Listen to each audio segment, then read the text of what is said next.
got a big goddamn problem with the news. You ready for this? The news is completely manipulated. Everything you hear every single day is designed by corporate media to do one thing and one thing only. Jesus. To keep you living in fear.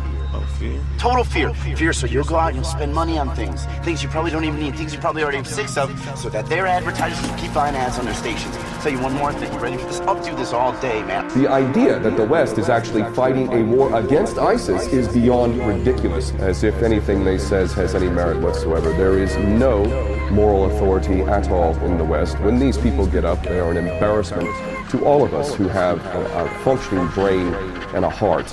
These people are traitors, whether they come from France or whether they come from Britain or America. The entire policy is intended to create havoc in the Middle East, and it is extremely important that people around the world begin to fully comprehend that these policies that are being carried out in the Middle East are actually not failures.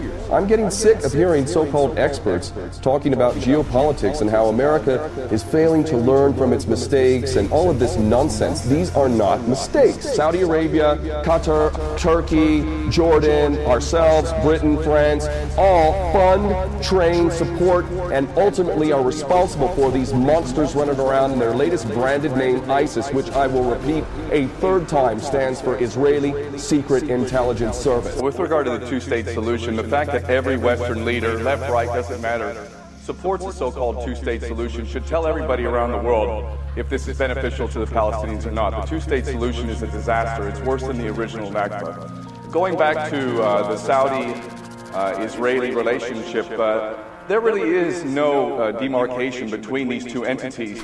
They both serve the agenda of this farcical war on terror. The Saudis are the ones who are financing ISIS and Al-Qaeda before it. This is really more of a rebranding of Al-Qaeda, turned it into ISIS. The fact that Saudi Arabia, Qatar, and other Gulf states are supporting financially, literally funding this, is indisputable. The fact that Israel and Saudi Arabia work together tells you that ISIS more realistically stands for Israeli Secret Intelligence Services. The agenda of ISIS does nothing but exacerbate the already draconian laws that exist in the West. It is an intended agenda of taking more rights away from the people, instilling more power into these corrupt governments in the West, which are never-endingly falsifying information in order to justify one war, one boogeyman after another. So the Israeli-Saudi relationship could hardly be any more intimate. These two are in bed and have been in bed for a long time. The Saudi Arabian regime builds hospitals in Israel. It funds ISIS, which is the agenda, which is the instrument to maintain and continue the farcical war on terror. The Saudi Arabian regime could have been helping the Palestinians. Hell, they could be rebuilding Gaza. They could have been using their influence to open the border between Gaza and Egypt.